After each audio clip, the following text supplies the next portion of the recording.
Testing 1 2 3. Testing 1 2 3. This is Radio Free Mormon on the air, broadcasting behind enemy lines. Tonight's episode, Give Thanks, or I should say hashtag Give Thanks. I am so excited today because we are having a group panel with all of the major voices in the Mormon Discussions podcast family. We've got Bill Reel, the grandpappy of Mormon Discussions, present and accounted for. How are you doing this morning, Bill? I am excellent and looking forward to the conversation this morning. And not only do we have Bill Reel, but we're also very excited to have the two hosts of Marriage on a Tightrope, Allan Mount and Kattie Mount. How are you this morning? Ladies first. I'm awake. I'm here. It's an hour earlier where I am just, I'm not bragging or anything. Just to make it clear. Just to make it clear. Really? Well, if I say I'm thankful that I'm up an hour earlier than you are, is it still bragging? It's all a mind game. You just got to trick yourself. Exactly. No, we're excited to be here. This is a fun little Mormon discussion reunion party. Yes. And we are hopeful. Jonathan Streeter, who we were hoping would be present for at least part of this, is not yet signed in. We tried to call him. He's not picking up. He's giving us the cold shoulder, but hopefully he'll join us a little bit later. And if so, we will let him in. All right. So is everybody ready to go? Let's do it. Jazzed. Okay. Well, good. Because on November 20th, just last Friday, President Nelson gave an 11-minute videotape pre-recorded message. It was billed as a message of hope and healing. And it had been advertised for, I think, about a week in advance of that broadcast. And the entire Mormon world was abuzz with anticipation as to what it was that he might say to the LDS Church and to the world, for crying out loud, because he's been promoted from president of the LDS Church to global faith leader. He is a global faith leader. I want to hit on that maybe a little later, but we can certainly do it now if you want. No, I'm just sitting there. I'm waiting for some audience response. I usually don't have an audience, but I'm asking, is this an audience or an oil painting? Maybe a little bit of both this early in the morning. Once again, earlier here. But anyway, yes, Allan. RFM, I prefer to call him a GFL, if that's okay. Acronyms make him sound cooler. A global faith leader. That's what the F is for faith, right? Yeah. No comment. Sounds like a AA soccer league, the GFL. Well, I want to divide this discussion up into three parts, and I'll let you know in advance what it is, since you're sort of just getting on board with my plan right now. The first plan is to talk about our expectations in advance of his address, and then talk a little bit about his message and our personal thoughts about it. And then afterward, if there's any among you who, for any reason, thinks that maybe you weren't satisfied completely with the address and the message that President Nelson gave, what you would have liked perhaps to have heard him say. Okay? So three parts to it. Pretty simple, pretty straightforward. Where did we come from? Why are we here? And where are we going? Right?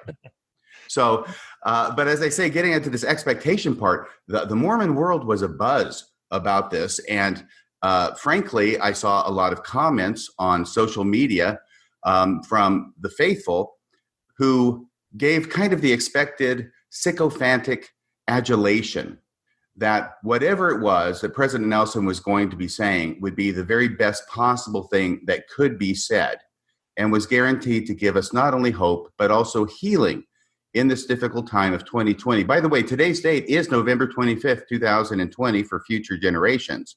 And this has been, well, the year from hell, to put it mildly. I would say that with the coronavirus, with social unrest, with all sorts of things, wildfires, my gosh, it has been an incredible year. And I would say that probably this may be the worst year that our generation has experienced. And by that, I mean basically in the United States of America. But I can't think of a worse year in my lifetime. And RFM, when you think about what this year is, I know this first topic we're talking about anticipating what the message was going to be. Couldn't we have, or shouldn't we have, or maybe we did, kind of predict what he would talk about?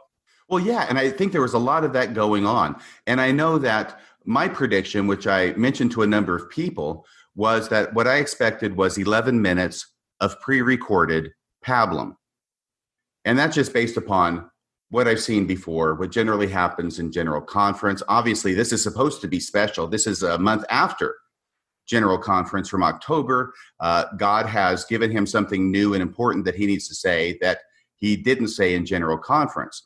So it was going to be something that was certainly billed as very important, but still based upon the past, I thought it would probably be the same old, same old. I'm not sure I was too far off in that, but Bill Reel, what were your expectations of this message? All right. So give me a minute to formulate this. So if we go back in time to this past General Conference, it was also built up significantly. There was this commentary by the first presidency, specifically President Nelson, that that everybody should tune into General Conference. It was going to be the greatest thing ever. And what ended up, in fact, I think we're talking 2 conferences ago, if I'm not mistaken, maybe, but it was where they did the handkerchief thing. And I'm not trying to be disrespectful. I think it's a Hosanna shout is what it's called. And that was what everybody kind of tuned in for, was that and the new logo about the church, which, by the way, I haven't really seen it used at all anywhere. It seems strange. Like, we touted it in General Conference, and I haven't really seen a lot of it out in the logo. It's their YouTube logo. Okay. But it was also meant to be the church logo, right? Yes. If you go to the LDS.org, churchofjesuschrist.org, you'll see it at the bottom of every page, I think.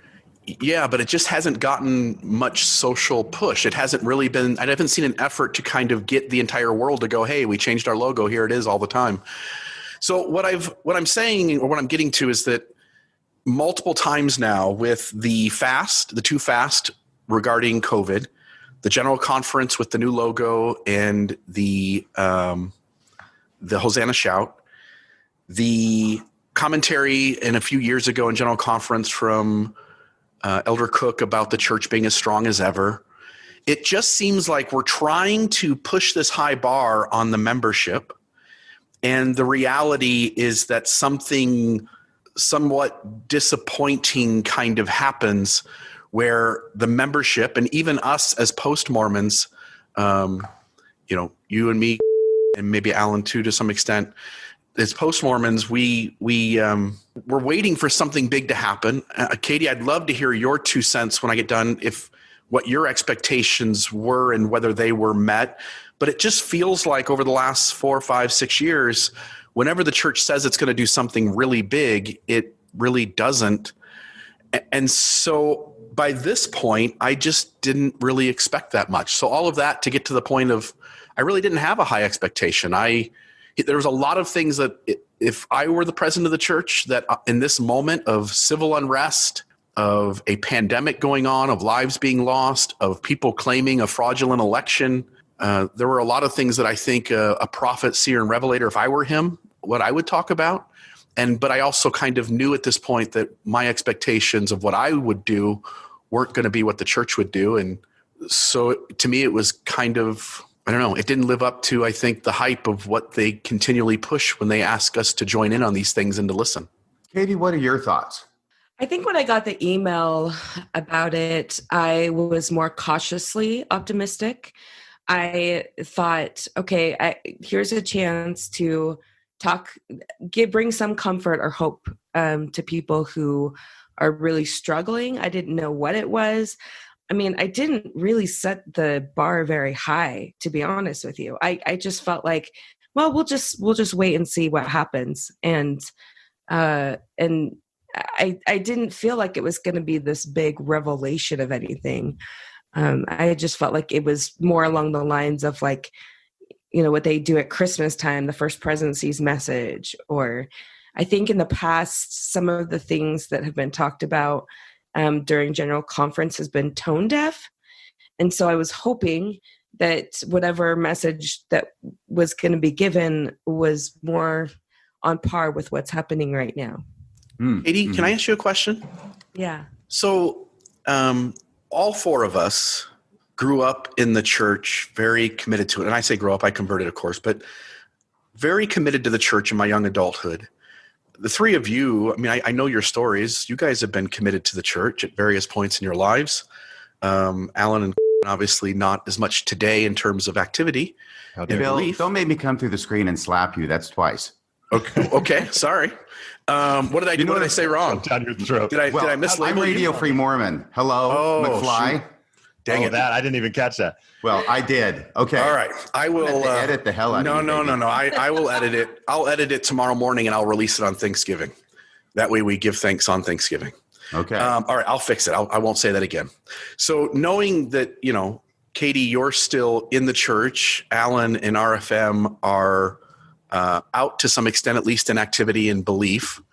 I'm out. We all were committed at one point, and I was taught about what a prophet was, that he was this person just like Moses, Noah, and Abraham who spoke to God. And just as you're pointing out, like you didn't have a very high bar, I'm curious what your thoughts are on all of us, and specifically you, how you've done it.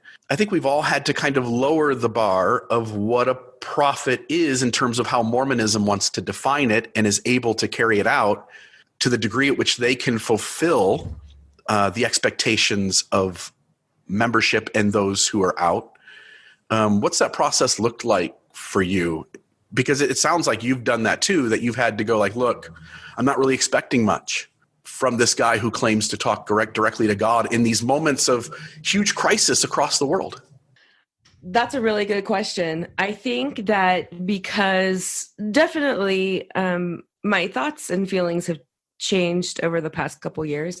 And really, it has to do a lot with Allan and how he sees things now and how we've processed together some of the church history, what prophets do, what they teach. And so where I am is where I am in my marriage. I'm a nuanced member, just like I'm nuanced in my own marriage.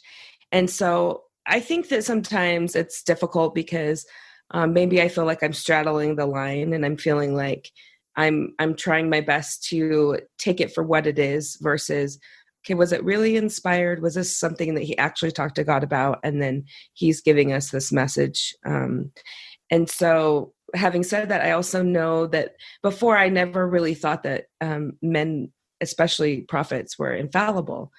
And I just don't believe that anymore. And I think that everyone is infallible. And so I think really good people can come to conclusions that are different than ourselves. And so I respect and I can listen to messages like that, but I'm also nuanced to say this works for me and this doesn't work for me.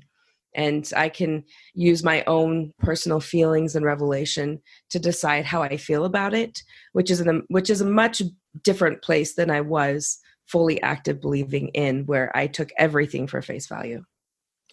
When I look at, first of all, wonderfully put. Second of all, when I look at the news sometimes, and that's typically not through a traditional means like RFM would in a newspaper or in a rocking chair on his porch. That's how I picture you getting the news, RFM. I don't know if that's correct. You can correct me later. Are you making an age joke? No, not at all. Not at all. But Hashtag ageism.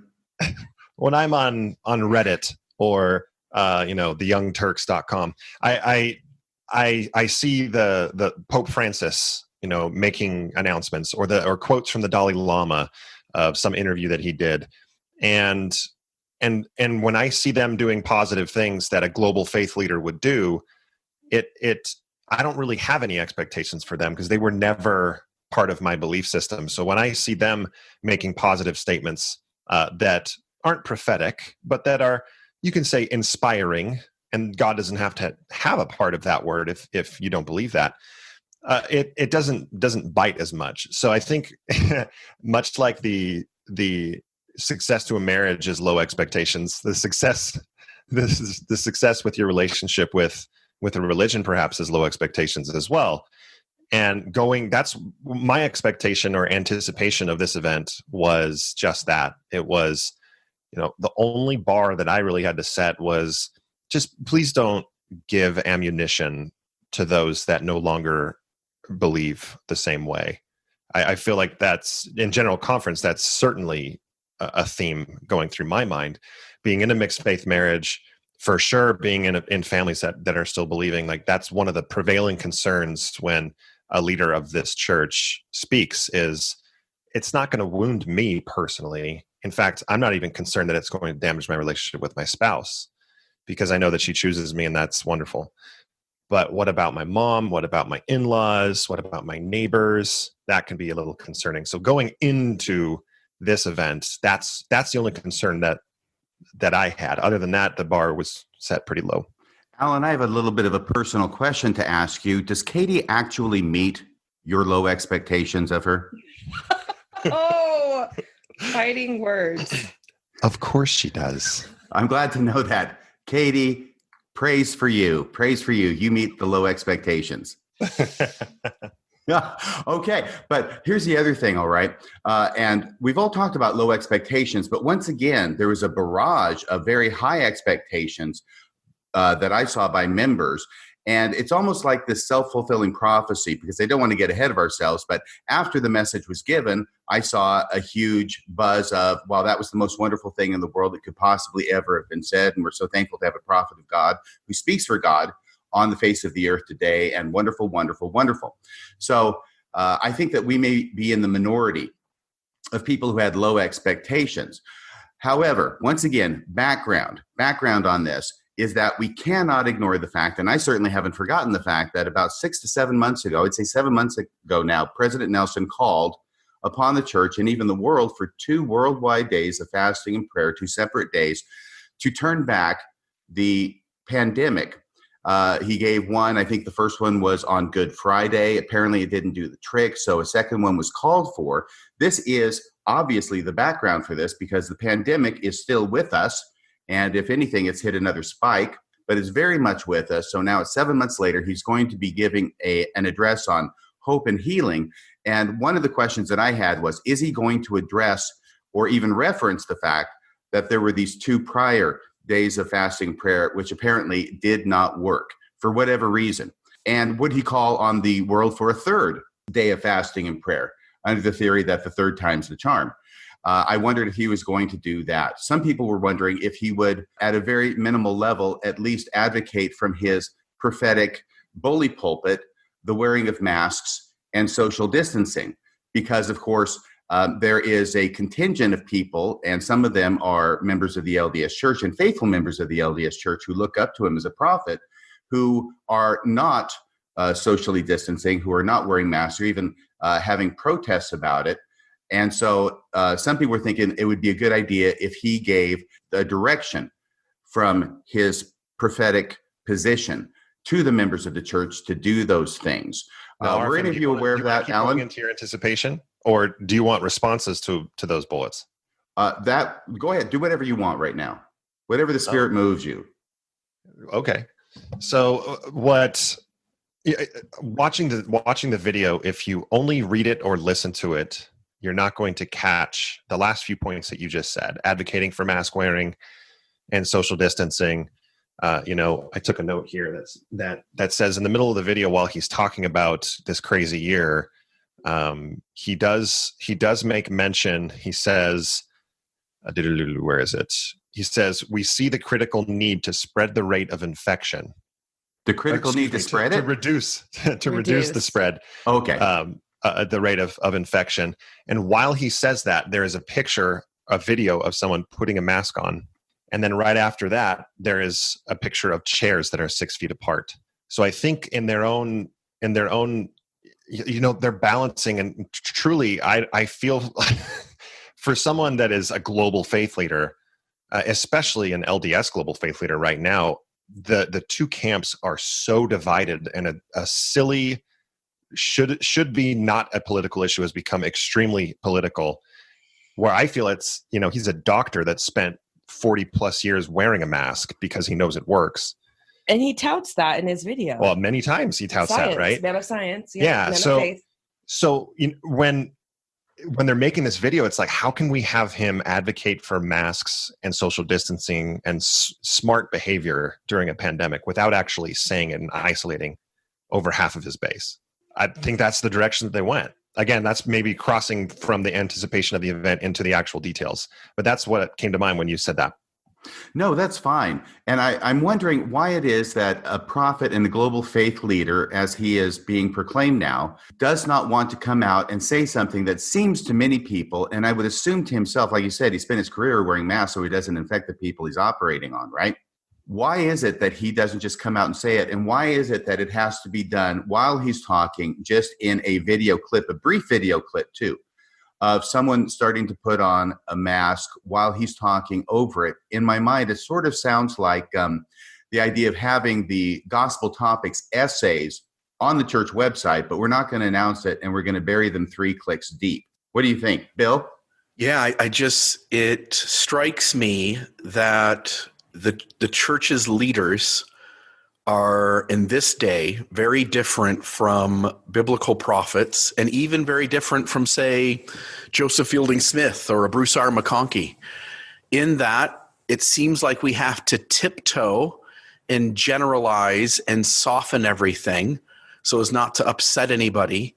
And that seems antithetical to what we say a prophet is, which is somebody who has courage and stands up and says the hard things, even at the expense of offending somebody, so that people have the mind and will of God and direction to lead their lives. If President Nelson had said, Heavenly Father, I felt impressed by Heavenly Father to tell the saints to take every precaution, including wearing masks, and to practice social distancing.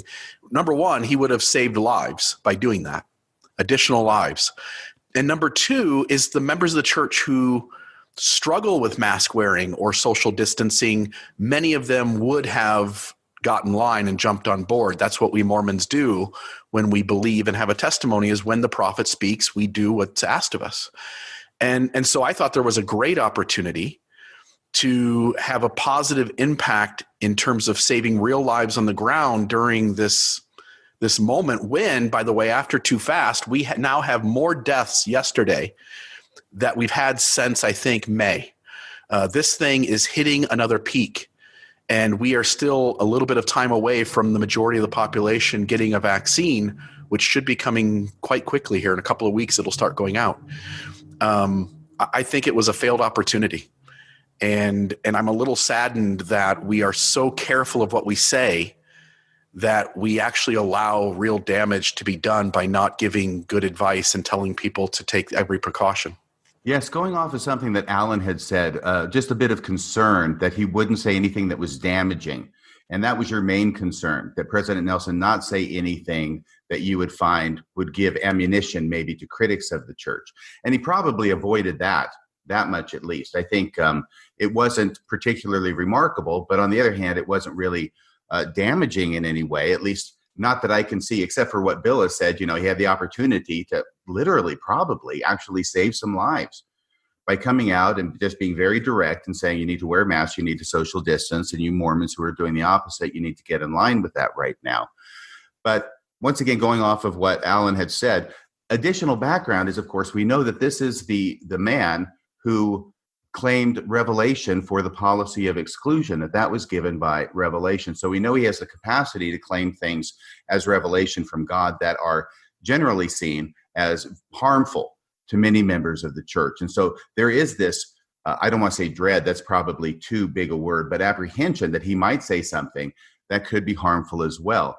And it's sort of like little Jimmy going upstairs to play with the chemistry set. We're just thankful when he doesn't blow something up. Again, I'm only going to be piling on, and I don't want to do that. I think and we ought to get to this, which is, I think the message is a good message. I think you take away his role as prophet, seer, and revelator, and if you just put the, member of the council of the Methodist Church up on stage and he says the same thing, I think we applaud it. I think we go, yippee. I think what was said was great.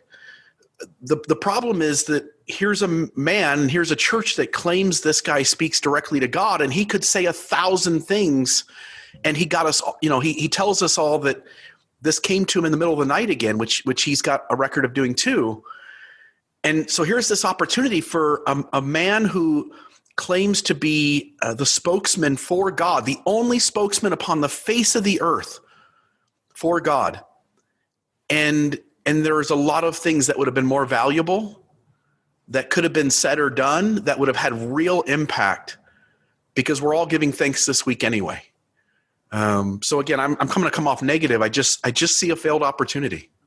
That is something that did not occur to me when I was watching this. By the way, I watched this as it went live. Did everybody else?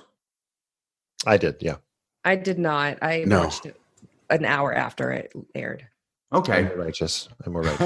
Apparently. Well, here's the deal is that...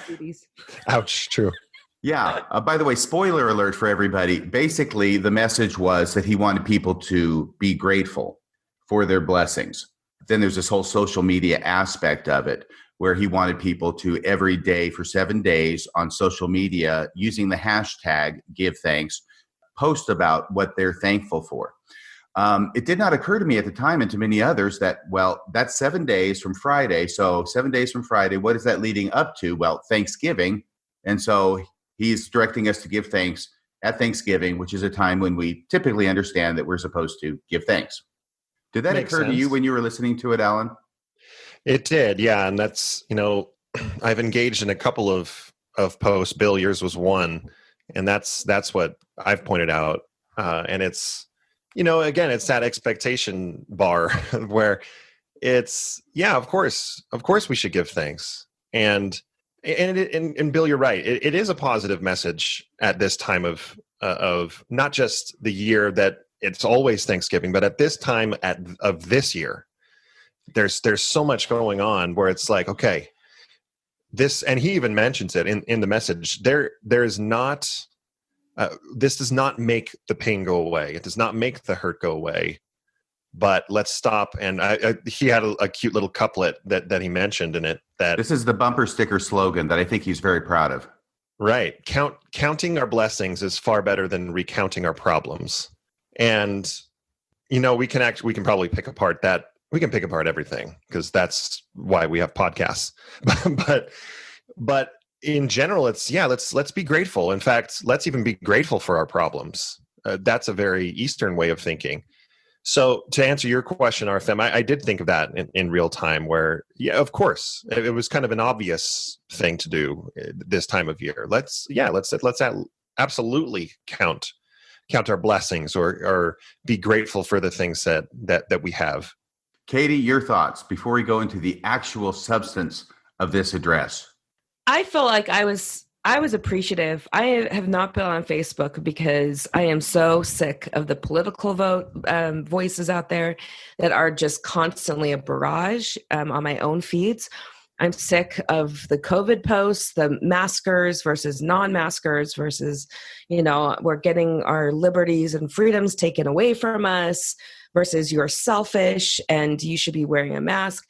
I am sick of it all, to be honest with you. So the fact that there was an influx of just positivity immediately after the address, it can be so super annoying. And I think tender and triggering for a lot of people, seeing all of a sudden 100 million people, just post about what they're thankful for. I was really grateful that we had something else to focus on other than just the day-to-day what's going on currently. And, there have been so many studies.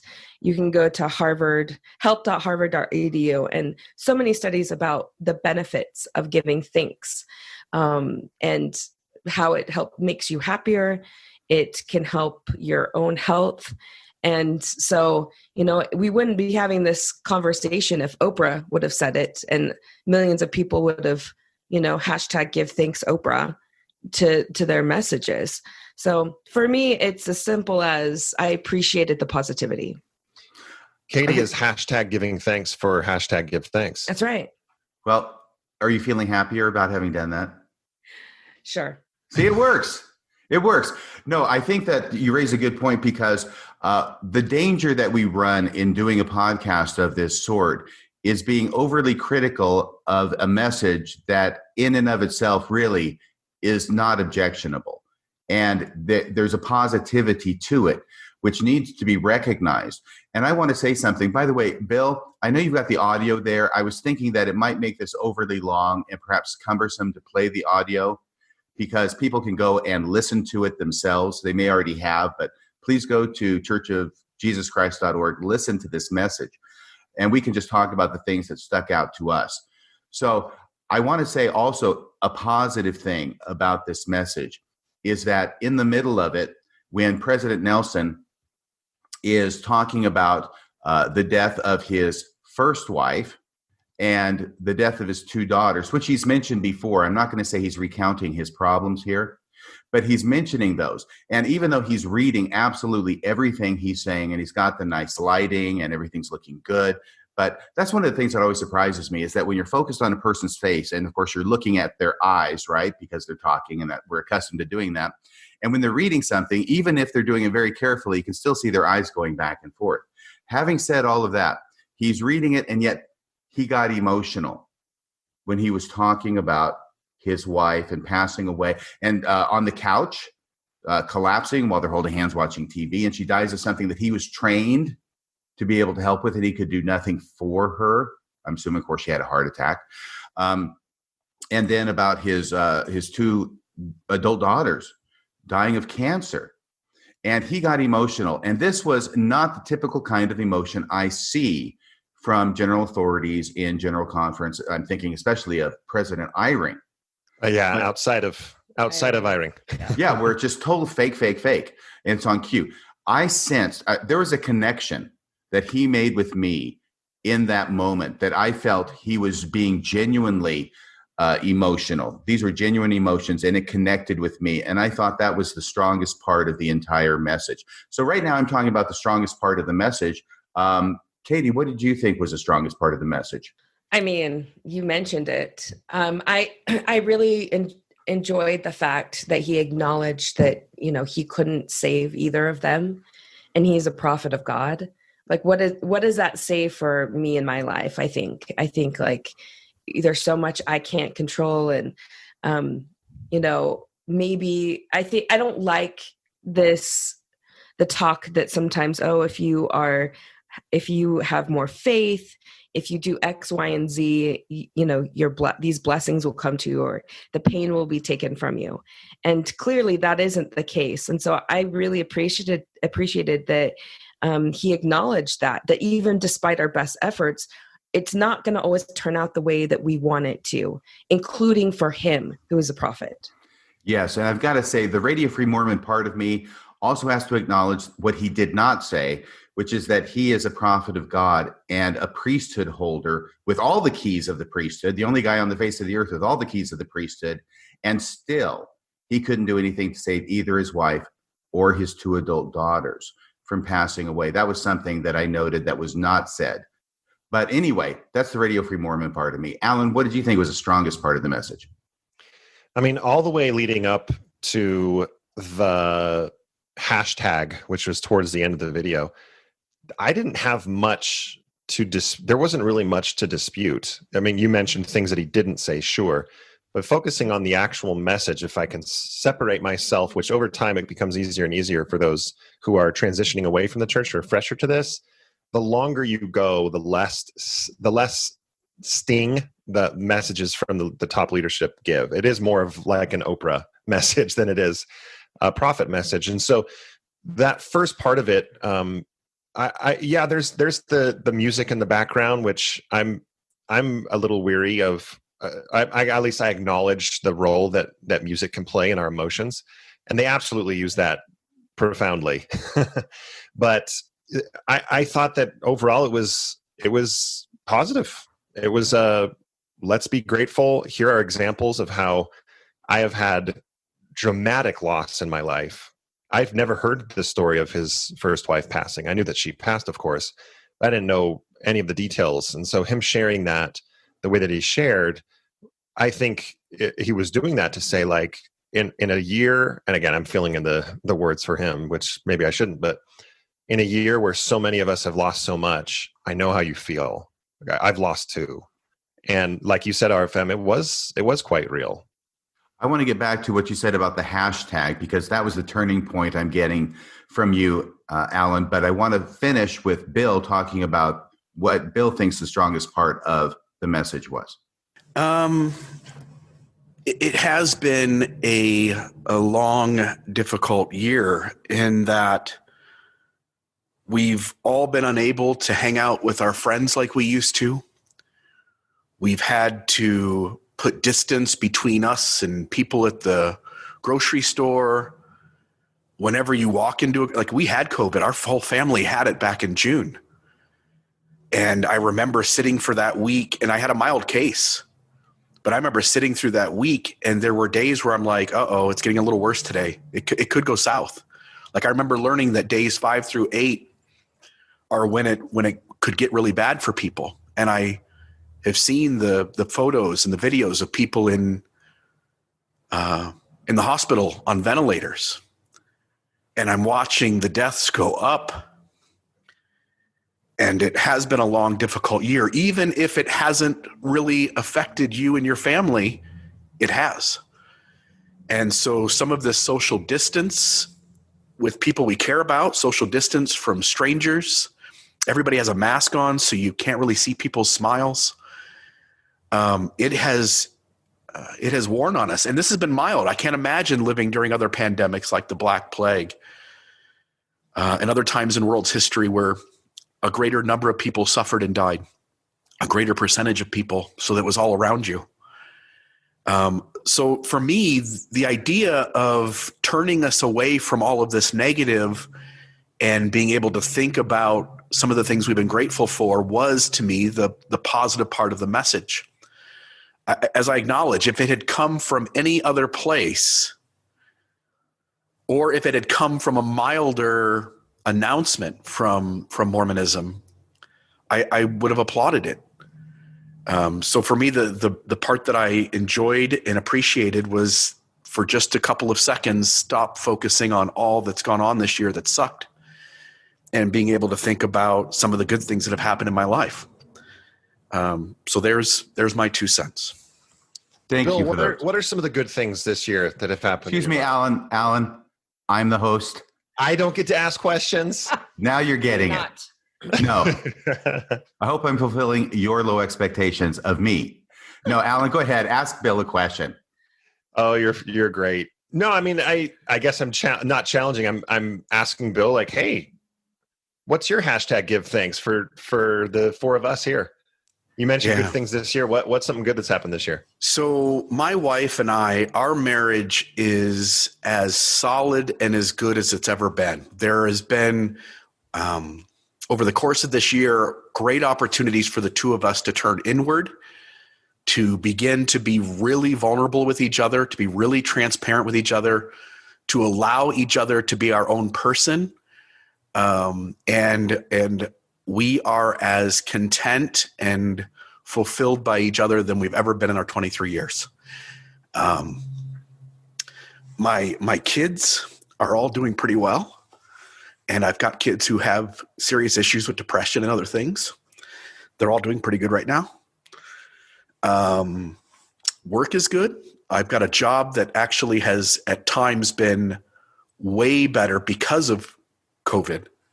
Selling things like guns and precious metals, and I'm in the loan business. People need loans when times are hard, so employment's been solid.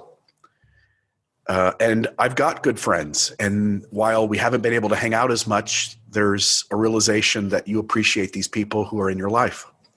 So from all of those standpoints, 2020 has had positive things that have happened.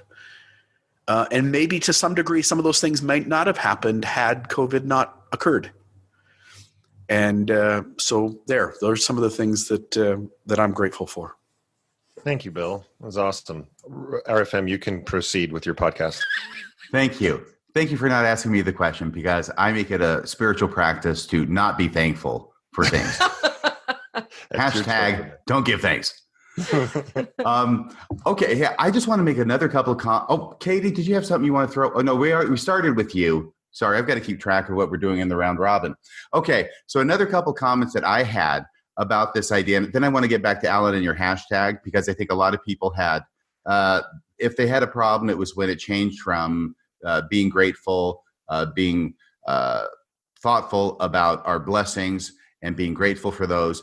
And then this whole social media push. But there does seem to me to be this this strange dichotomy that Bill referenced about the God of the universe speaking to his one prophet, and there's going to be a message in this worst year where things are so bad and people are even committing suicide, and we've already touched on that. I think everybody knows what we're going through who's alive and listening to this in 2020, but it's sort of like the TBM response to this, even in anticipation, is it's going to be wonderful. Afterward, it's wonderful. This could have only come from a divine source and only from God and only through his prophet. And it immediately reminded me of Ghostbusters, right? Because everything I learned in life, I learned from Ghostbusters. But this is like in the beginning scene in the basement of the New York City Metropolitan Library where they come upon that tall stack of books. Remember that?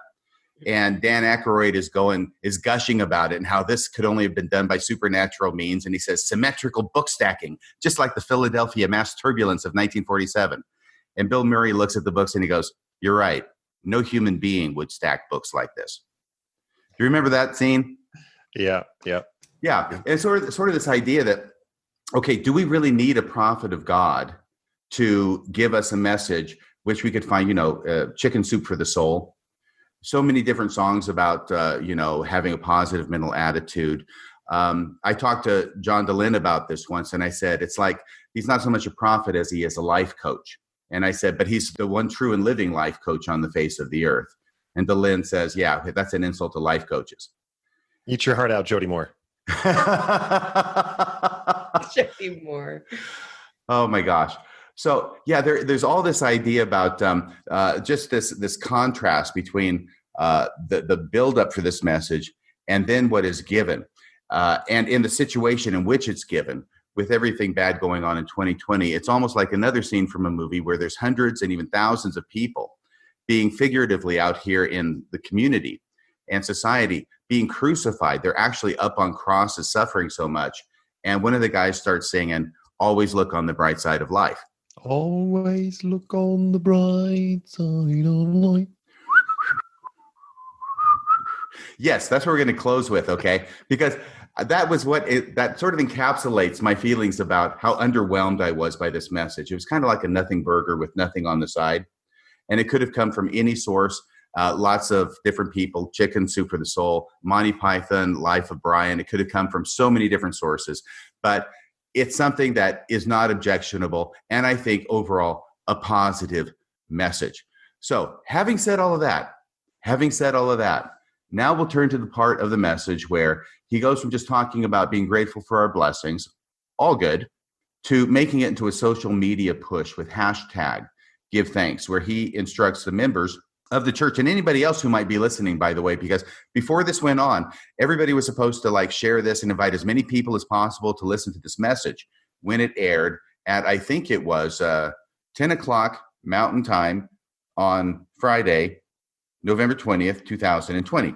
But then it goes to, and then he wants it to be a hashtag and to have this flood the earth with gratitude in order to try and combat the negativity that's out there. Actually, he went further than saying combat the negativity. He said that he felt it would heal all the ills that are plaguing us, that it would heal COVID, it would heal the racial animosity, it would heal the civil unrest. I'm not exactly sure how that was supposed to happen. He didn't explain that in any kind of detail, but that was his message. And so then it becomes something that some people have seen as a thinly veiled missionary program. What were your thoughts about it, Allan? Because you had said first you thought everything was fine until he went to hashtag, and then it changed for you. Yeah, and when I mentioned that it changed for me, it was more like a mosquito bite than it was a murder hornet bite or sting. It was more of like a annoyance and annoyance is even a strong word. It was more the anticipation of what we would see on social media from many of our friends and family who are still believing that was like, okay, interesting. It turned from what felt like a very sincere personal plea from, Rusty Nelson. And I'm not using that I'm not using his proper title. I'm using it for a reason. It came off very personal. And then it turned into oh, okay, it feels a little marketing campaigny. And that same day, we actually received the ensign. Coincidentally, we don't subscribe to it. It was our neighbors. It was accidentally delivered to us. And on the literally that same day, and on the backside of the ensign is the hashtag give thanks. And that just further, to me, made me feel like, okay, this is a marketing campaign. And obviously weeks and weeks and weeks in the making to do that, right? Like that. Yeah, I didn't know that. I'm really, that's interesting. Yeah, it just happened to come to our house and see that. So, it turned the scripture in Matthew came to mind as well. And RFM, or Bill, you may be able to quote it better than me. So I shouldn't even try, but it's the, when you pray in private, when you don't raise your hands and lament and whatever it is publicly. RFM, I'm not sure if you want to fill in the gaps of the scripture I'm trying to quote. Well, don't pray to be seen of people, but when you pray, go into your closet, and the Father who seeth in private will reward thee openly. That kind of thing? Yes, exactly. And to be honest, I don't quite, this is where it's so confusing to be post-Mormon, because I actually don't all the way agree with that. Where if a positive message shared publicly can bring joy to other people's lives, then share publicly. That's great. Like let's do it.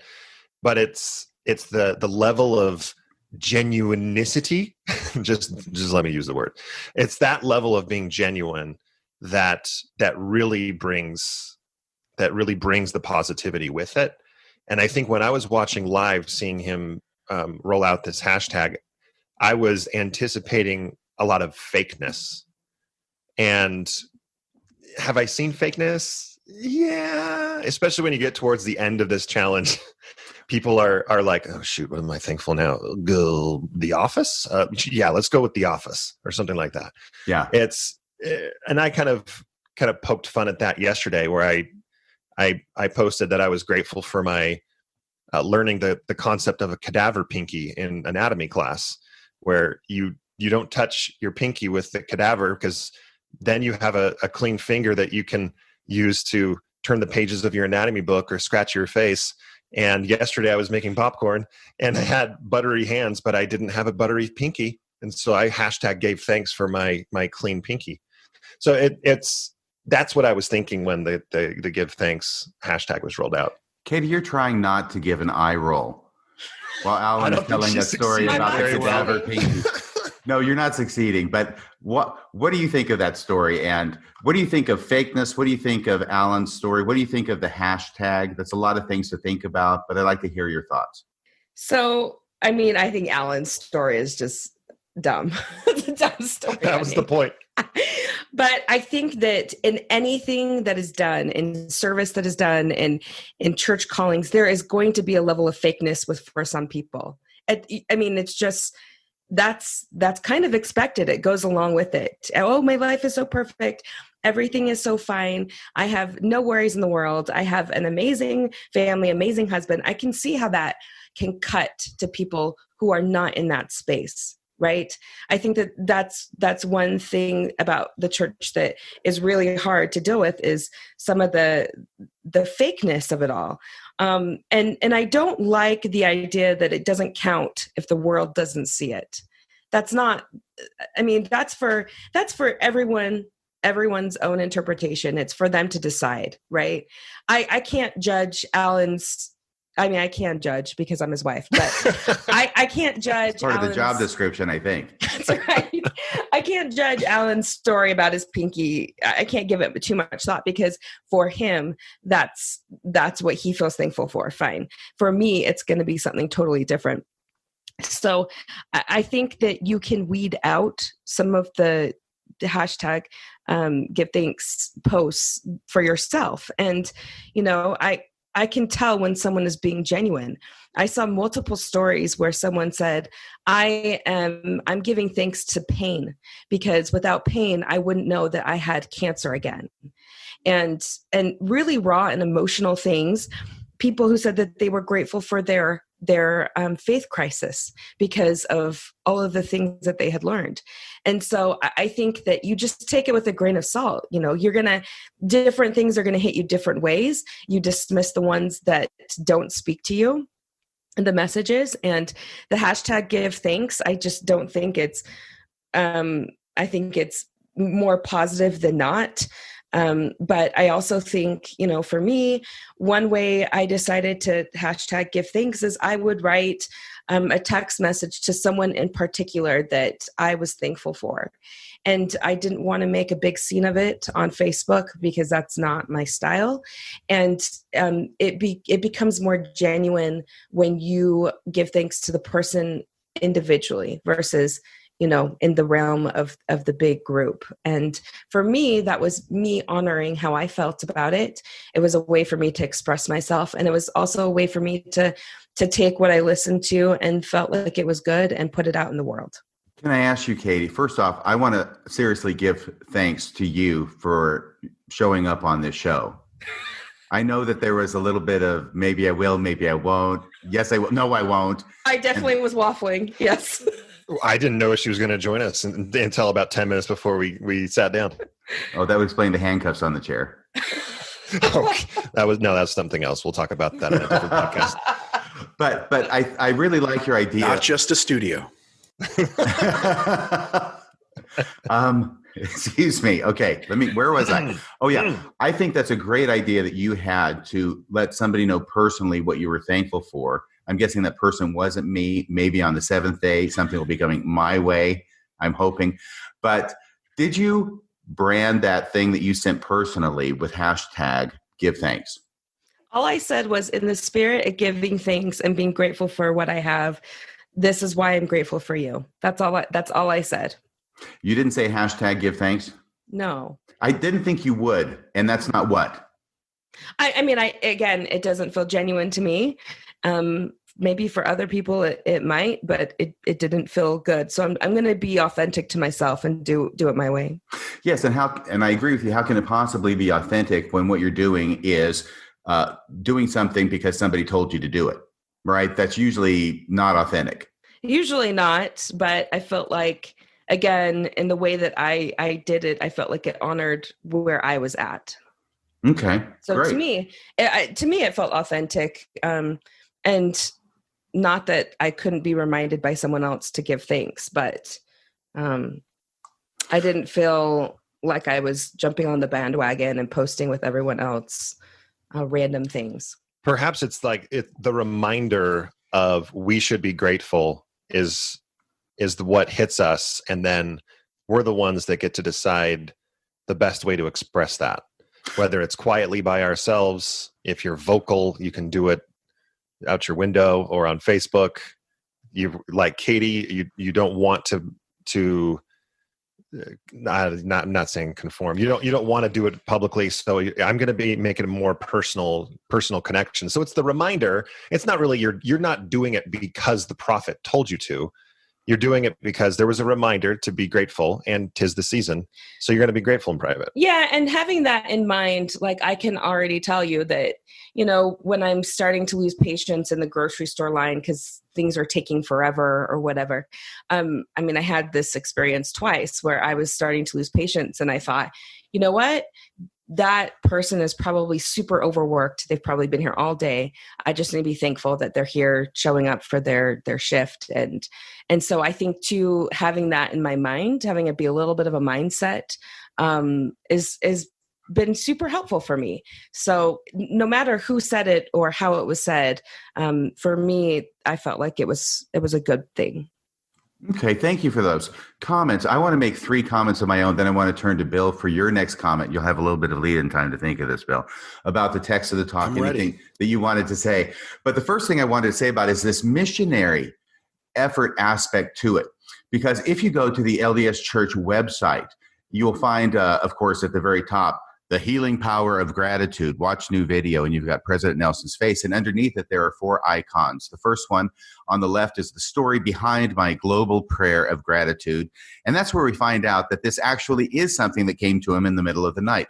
Before he talked, I was sort of joking about that. I say, well, something must have come to him in the middle of the night again, and it turns out I was right. I thought I was joking, but actually I was correct. This is another middle of the night kind of inspiration that he received. But right next to that icon is another icon. It's got Jesus looking at somebody there. I don't know if it's Thomas or whoever.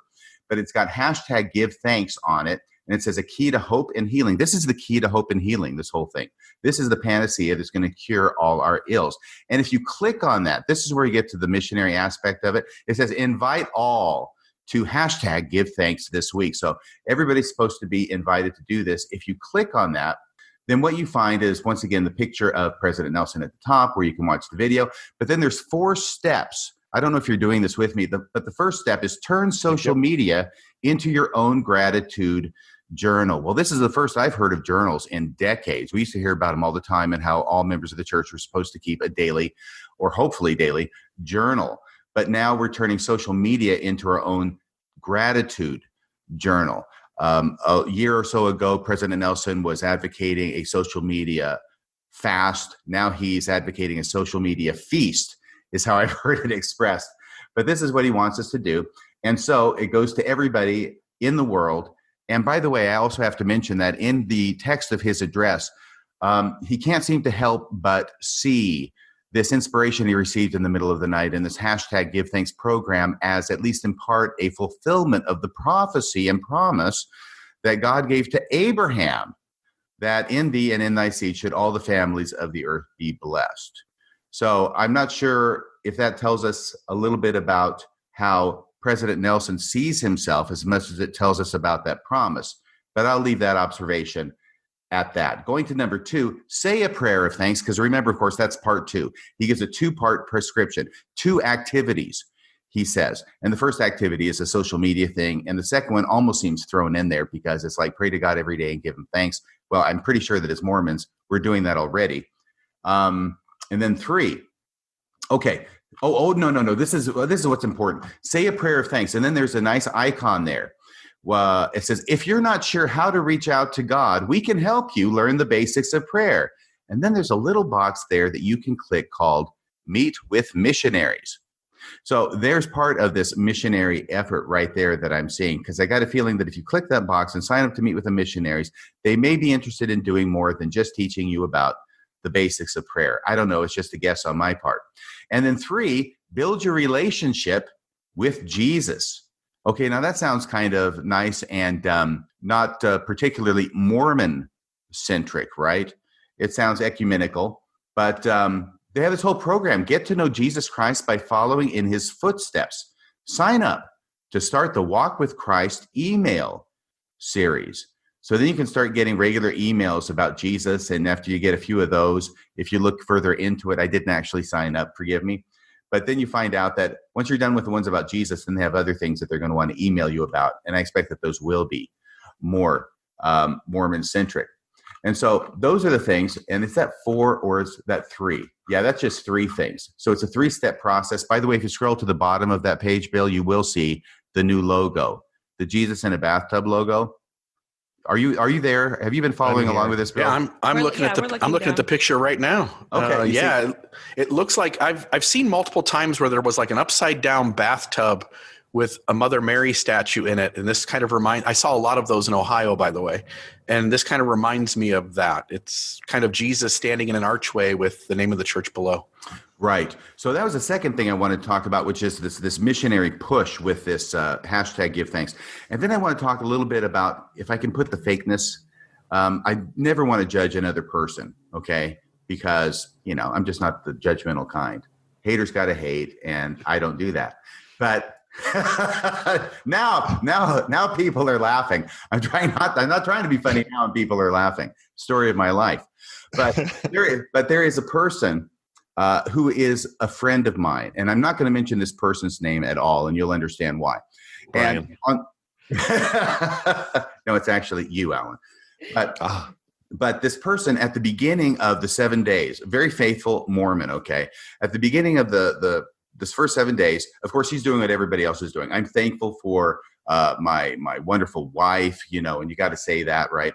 I'm thankful for my wonderful wife. She's meeting my low expectations. And I'm thankful for my 4 kids, and they're grown up, and I'm thankful that they are doing so well, right? I'm thankful that they have wonderful marriages and blah, blah, blah, blah, blah. And it's like a Christmas card, right? The annual Christmas card that you copy and send out to all the members of your family. And the thing is, that's wonderful. Now, the first thing that I think, and this shows how small I am, okay? But the first thing that I think is, yeah, I wish all my kids were doing great. Okay. But then, of course, I also think just because my kids aren't doing great doesn't mean that it's wrong for somebody else to be grateful that their kids are doing great. Okay. But the second thing I thought is that I know this guy, and I know that at least one of his kids is having serious mental and emotional problems, and also problems with the church, which from his point of view as a TBM is really, really a bad thing.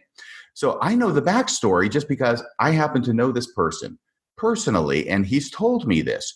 And then I see everything's great, everything's wonderful, everything's hunky-dory, and I'm going, I think there's an element of fakeness here. I think we've gone from gratitude as a virtue to gratitude as a performance art.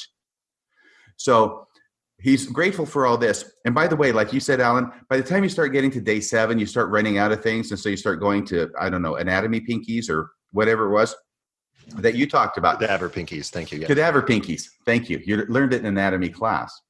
But I just saw this friend of mine's post from last night in my Facebook feed. And now he's to the point where he's grateful for all the crappy things that have happened in his life. All right. And one of the things that he's grateful for that he puts out there is that his dad had an affair with another woman and left his mom when my friend was a kid. Okay. And he's grateful for all this stuff because I've got to be grateful, and I've got to be grateful 7 days a week. And I'm going to be grateful for all these bad things because they made me who I am. And of course, there's an element of truth to that. We grow better through adversity. Another kind of thing that we probably don't need a prophet of God to come and tell us. But we grow best through adversity. The growing soul is watered best by tears of sadness, all that other, kind of stuff. But it did strike me that not only is he getting to the end of his rope with 7 days and trying to come up with things to be grateful for, but he's actually gone from one point of being grateful for the unity of his family and the unity of his kids' families to now 6 days or 5 days later to being grateful for his family, his mom and his dad breaking up. So it seems that if we put our mind to it, and this may be a positive thing, I'm not sure, but if we put our mind to it, we can pretty much cover all the bases and be grateful for everything, both the good, the bad, even if it's contradictory things. What are your thoughts about that, Bill? We haven't heard from you. I'm going to go a different direction. I don't have anything to add to the story. I think some people are processing, whether they're in the church or out of the church, I think they're processing this in different ways.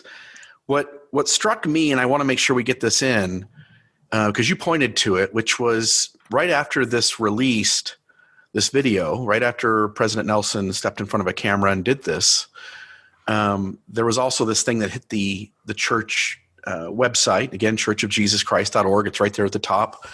It is this whole what went into it, the story behind my global prayer of gratitude. And again, we start off, you guys just informed me about this, the ensign. Is it still called the ensign, by the way? Didn't they change the name of it? I think it's the beginning of next year. It's the last Correct. one before the Leona. And thank you for pronouncing it correctly, Bill.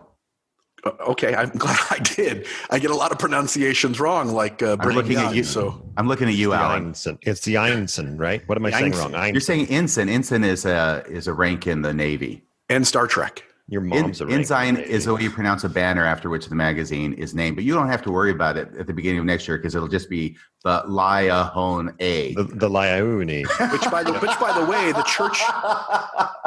way, the church reached out to the Liahona Foundation in the midst of this and said, we'd like you guys to change your name. And so now the Liahona Foundation, which feeds starving LDS children all across the world, felt a lot of pressure from the church to change its name to, I think, the Bountiful. I thought it was the ensign. Are they? No. Are you kidding, Bill? No. I haven't heard this. To the Bountiful Foundation. I know about the Liahona Foundation. It is no longer the Liahona Foundation. Bob Reese and the others there that help run that felt a lot of social pressure from the church to change their name. And so they've changed it to the Bountiful Foundation that now feeds starving LDS children all across the globe where fast offerings don't seem to meet that need. So going to this news you guys just gave us on the last edition of the Ensign before it changes, this idea that give thanks was on the back shows that this was in the works for a long time. Combine that with what you guys said early on, Allan and Katie, in regards to like having this lower bar and realizing that messages can be inspiring without being inspired, without God being at the helm and telling our prophet what to say. And you can still see these men as giving inspiration, doing the best they can, trying to help us all become better people and more Christ-like and grow closer to the Savior. What I find is there's this rub that happens in this thing that's released where he says the story behind my global prayer of gratitude, because in the first paragraph, he says an unexpected awakening. Have you ever had the experience of waking up in the middle of the night with a distinct thought or impression? Since the beginning of my ministry as the president of the Church of Jesus Christ of Latter-day Saints, I've had my share of unexpected awakenings. Many of these have proven to be special and sacred moments from God. I want to share one such experience related to the special video message that was released today. He says, a few weeks ago, I woke up in the middle of the night with the thought that I should offer a prayer of gratitude to God for all of his children around the globe. Thoughts flooded my mind of all the things for which we should be grateful and how expressing that gratitude should become a healing spirit in our lives. As the inspiration came, specific details, including when and how I should share this message, came to my mind and heart. The video message shared today was not one that came by chance. It is one that came from heaven. And so he seems to be kind of countering the space we're all trying to make that, okay, he maybe he's not acting in that role of prophet very often.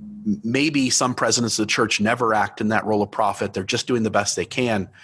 He seems to want us to believe that God reached out in the middle of the night and disturbed his sleep and gave him this thing to do. And again, pointing back to what I said at the beginning, and then I think I'm done pointing things out. This was such an opportunity to say things. If God woke him up in the middle of the night and this is what God has got, then I just struggle as somebody who's deconstructed Mormonism to be pulled back in any way to see this guy as having some kind of special access to Heavenly Father. It's just a struggle for me. And I get a little frustrated when I'm continually told by this man that God is waking him up left and right, and yet every time he tells us to get ready, something big is happening, nothing big seems to happen. It's a letdown, and I'm a little flustered by all the time and energy I spent in all my time in the church, and I was uber committed. I was, both feet in, as well as each of you, at least at one time were, and Katie still are. It's hard to listen to people propose that they are something that they're not. And I think it's the reason why when people leave Mormonism, they can't leave it alone, is because it's continually in their face telling them it still is this magical thing.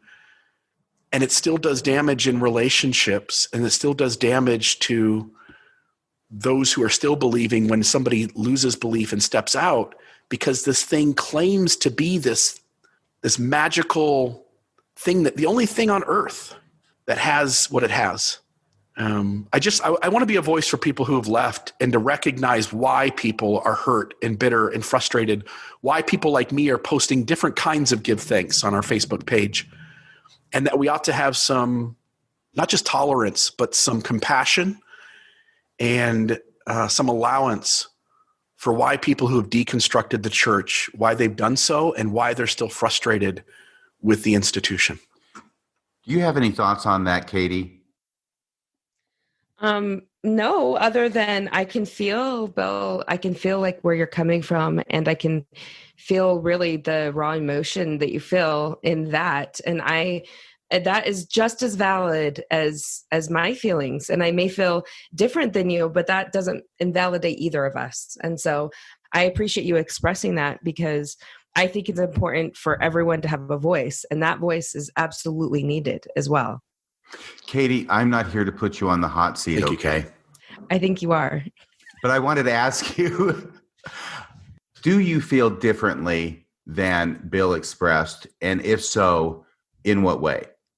I think it goes back to what I said before, because I'm so nuanced.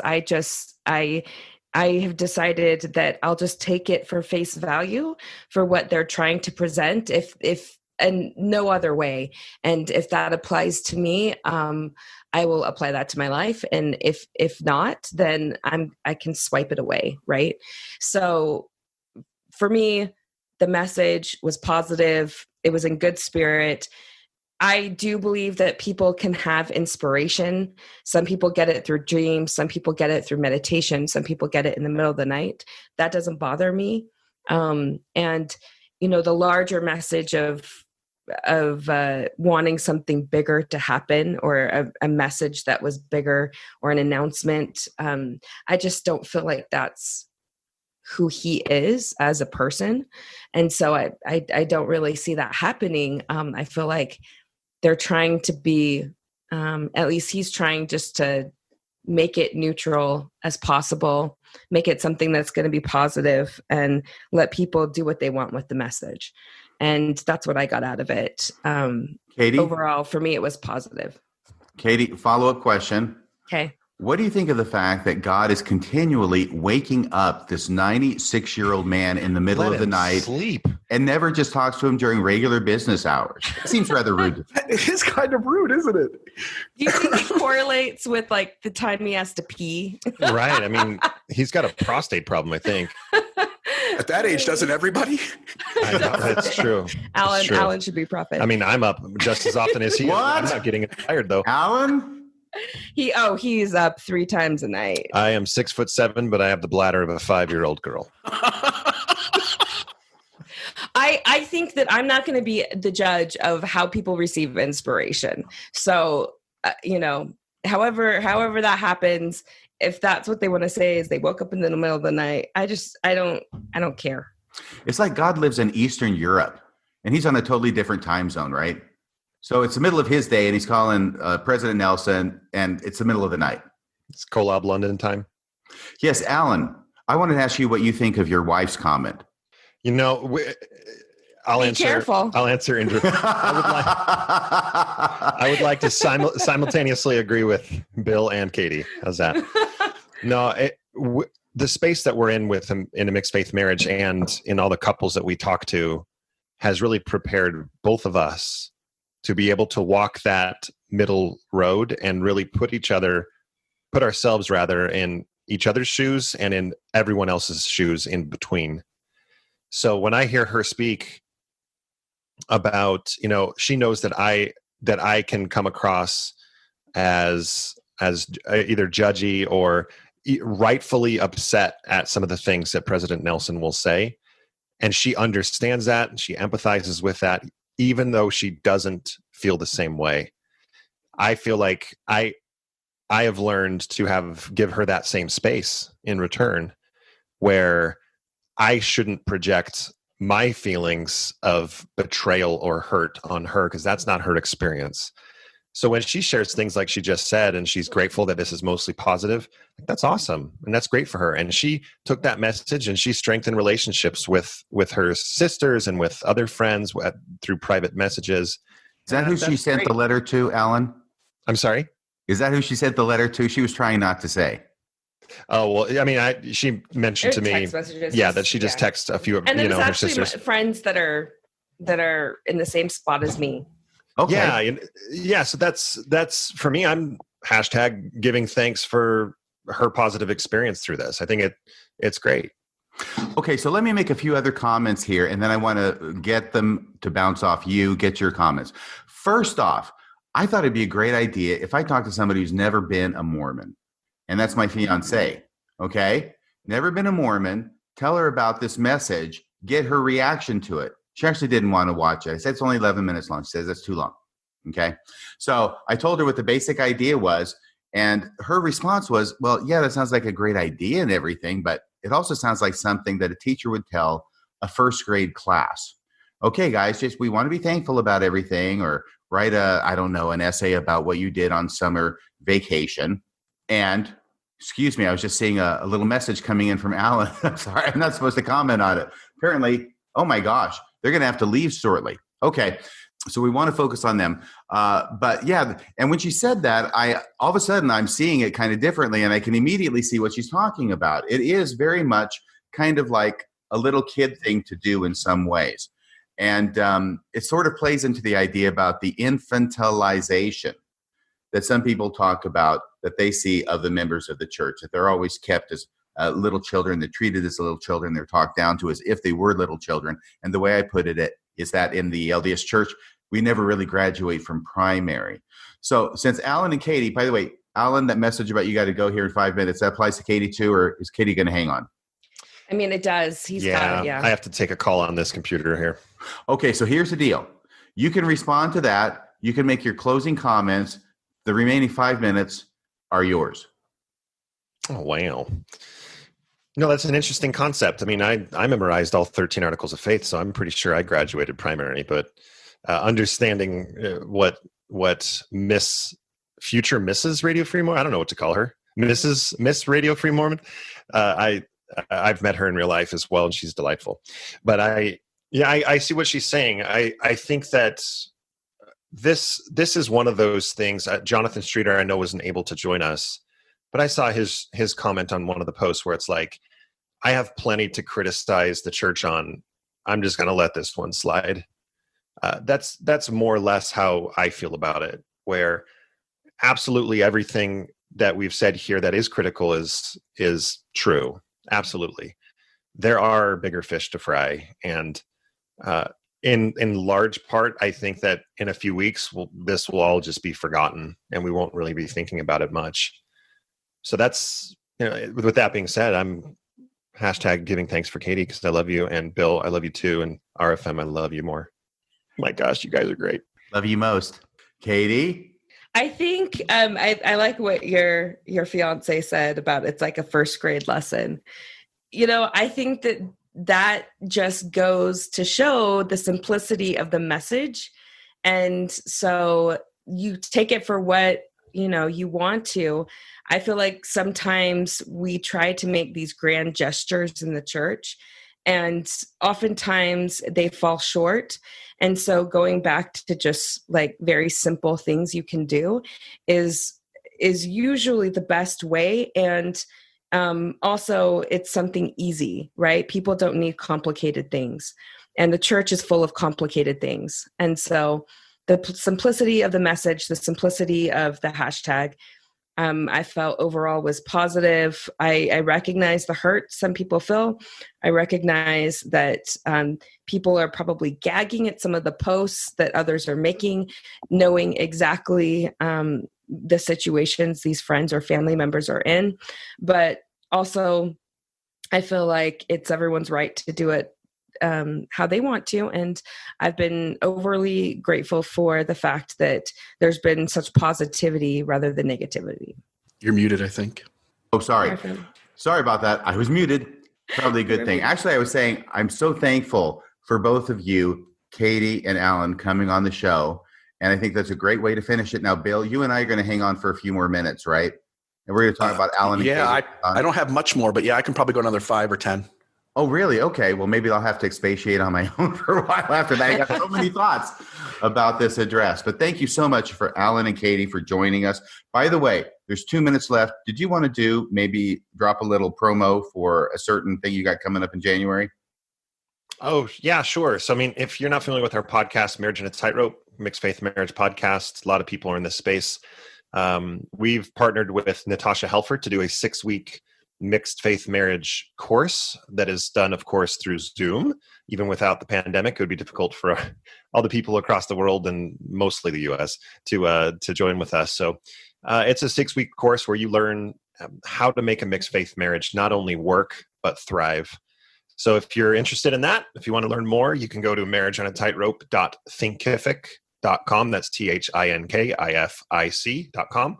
Or you can just email us, marriageonatightrope@gmail.com. RFM, thank you very much for having us on your show. Yes, thank you. You are so welcome. Hashtag, I'm giving thanks for both of you. Have a great day. Friend.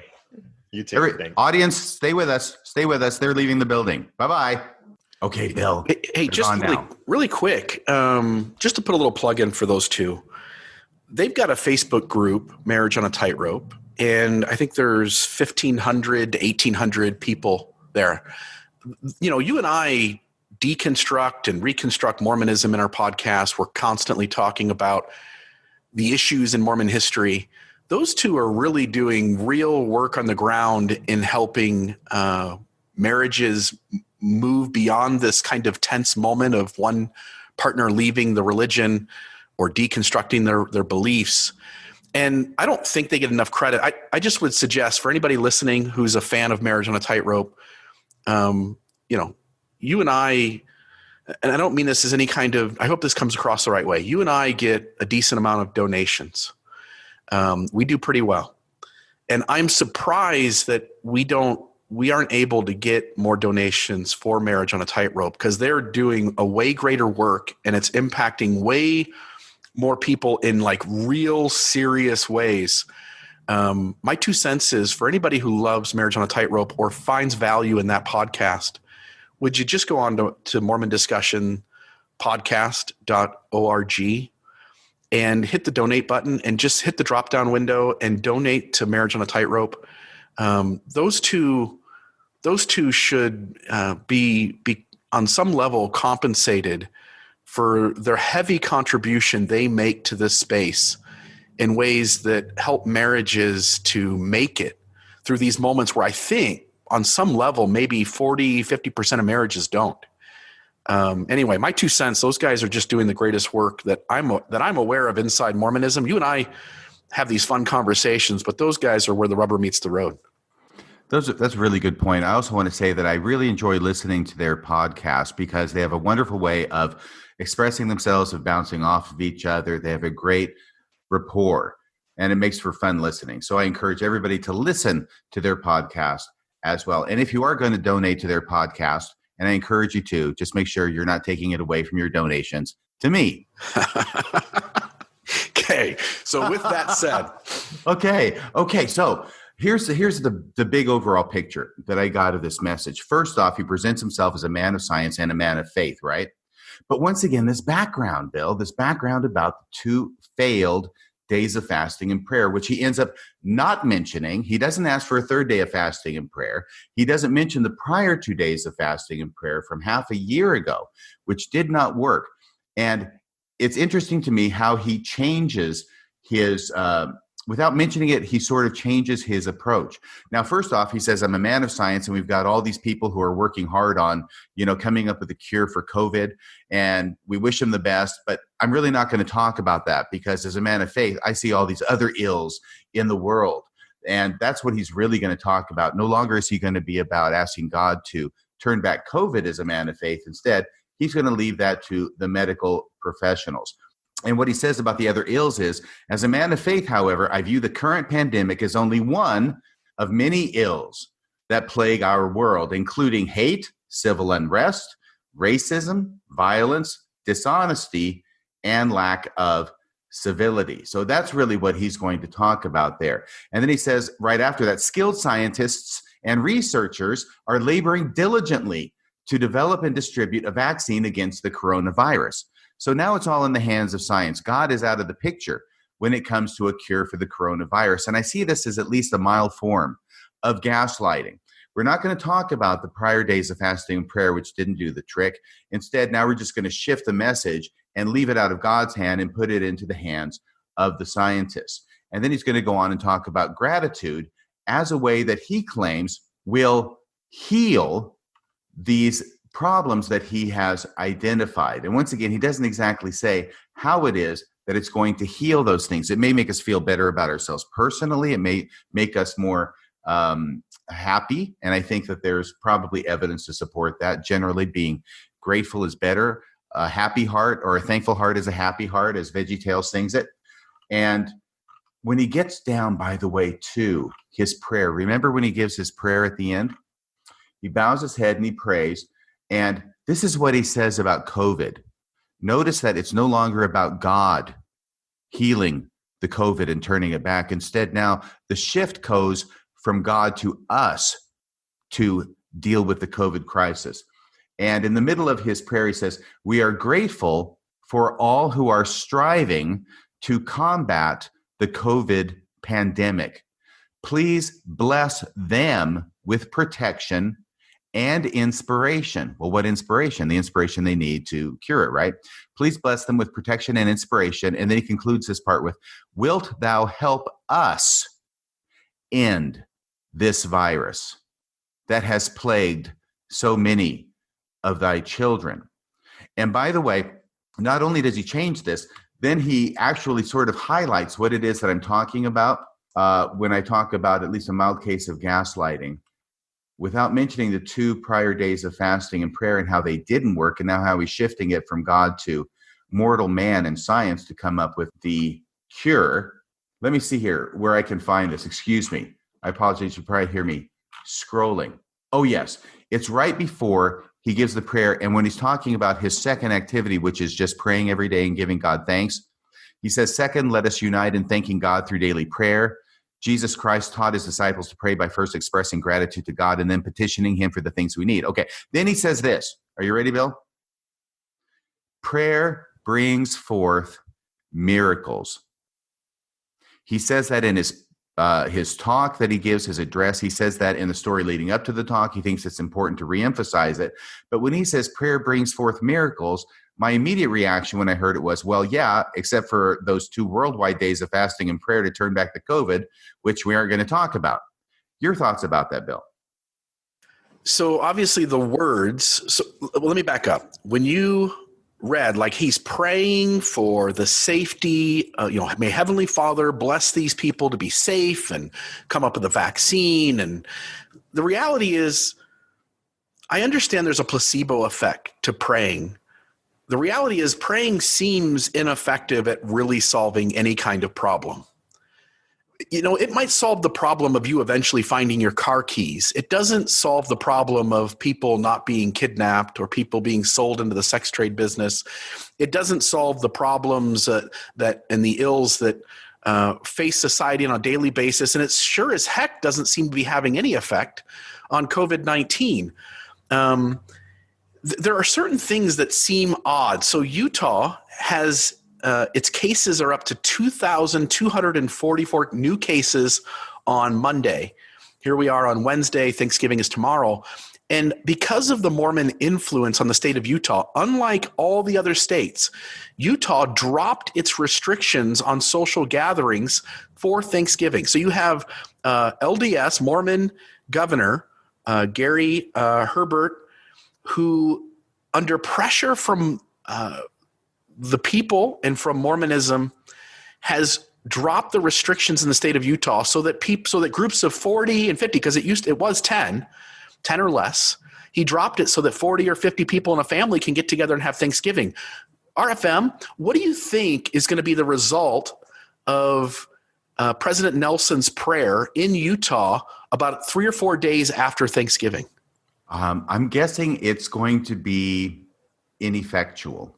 Yeah, I think it's going to be different than that. I think it's going to be a significant increase in cases immediately following Thanksgiving because we're allowed to get together in groups of 20, 30, 40. I don't understand when we let ourselves say, hey, let me say a prayer, that'll solve the problem.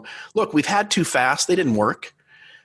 We can say all the prayers in the world, they're not going to work. What's going to work is us doing the protocols that are required to keep ourselves safe from each other, and science, which has and is going to continue to create vaccines and health treatments that is going to essentially turn the tide on this thing. Prayers are ineffectual. And I know that people who are religious go, no, prayers, it's just not data-based.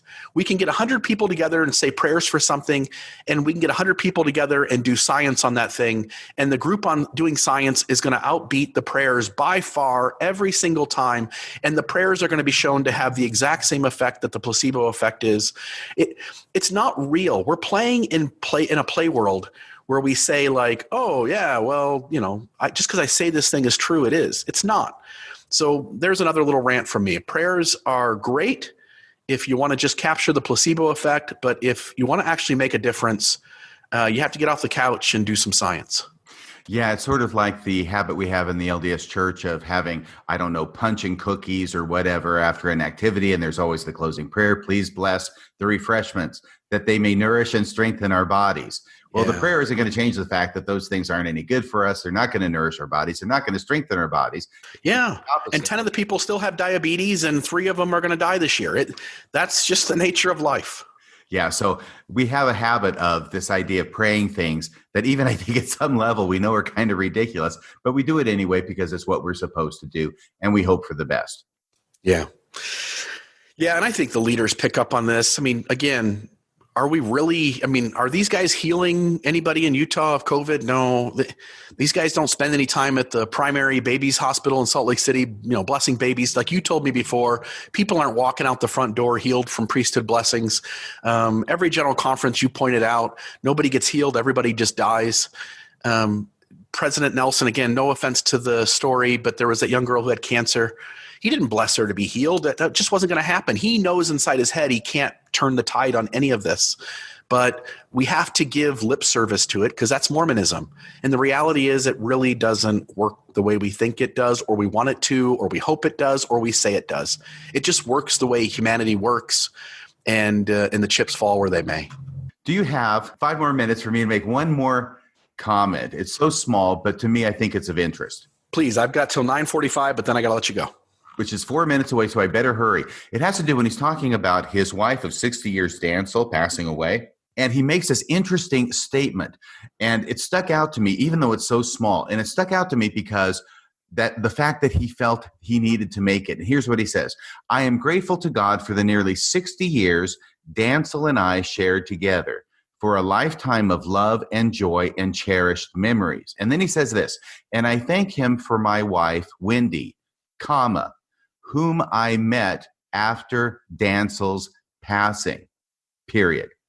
And when he said that one line, whom I met after Dancel's passing, kind of leapt out at me because I thought, why is it that you feel like you need to add that clarification, President Nelson, that you didn't meet Wendy until after Dancel had passed away, which of course made me want to go back and check the record books and find out how soon after Dancel had passed away did he marry Wendy? And I found out that it was the following year. So Dancel passes away February 12th, 2005, and he gets remarried the following year in April. So technically 14 months later, the wedding bells are ringing for President Nelson and Wendy. And, it's not like 2 months and it's not the next day or anything, but I suppose that it may seem somewhat sudden, especially for a man of his years, even at the time, to get remarried. A lot of general authorities just don't get remarried. I think that he and Elder Oaks are a little bit different in that regard.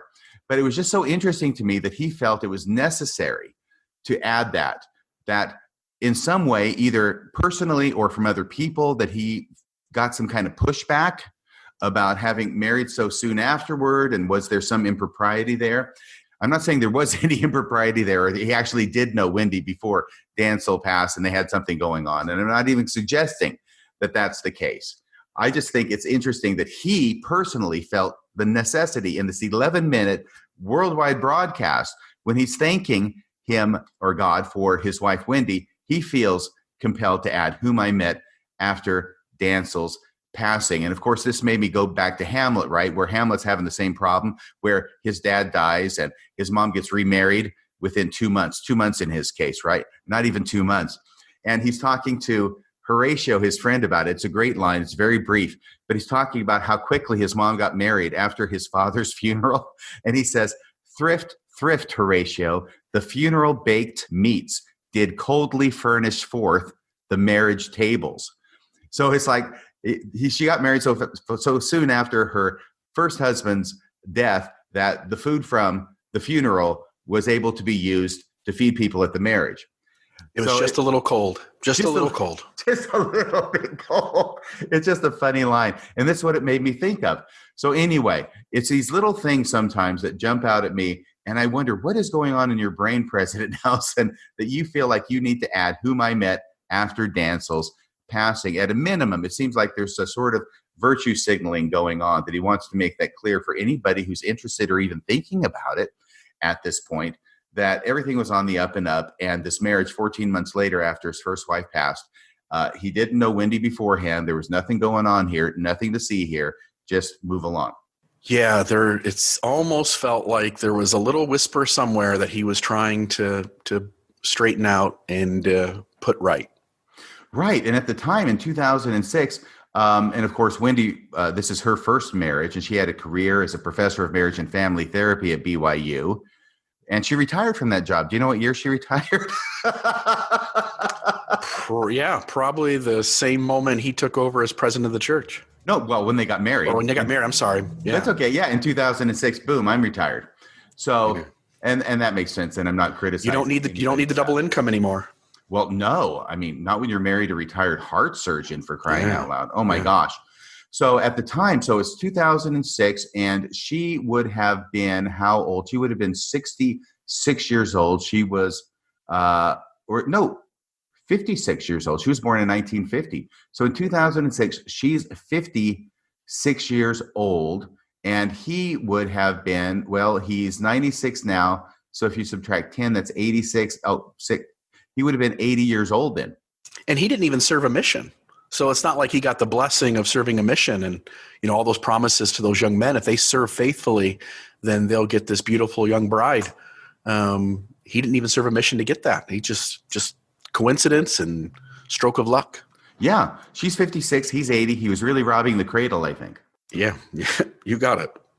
All right. Well, I know you've got to open the store. Let's close this out. And I want to thank everybody. Publicly, I want to thank everybody for my relationship with you, Bill Reel, that you are a great friend, a great guy, gave me my start in podcasting, for which I will always be grateful to you and sing your praises. Love it. I love it. So you've got a closing song picked out for us, right? Absolutely. We're going to have as the closing song, the final song in the life of Brian. And it is the song that I think encapsulates this message from President Nelson. The reason I think it encapsulates it is because in the middle of, at the end of 2020, the worst year on record in this generation, in the country of the United States of America, where we've got people who are losing jobs, losing businesses, losing incomes, losing houses, losing their lives even, a year of isolation and difficulty, that we have a message from President Nelson, the prophet of God on the face of the earth, direct from God to your ears.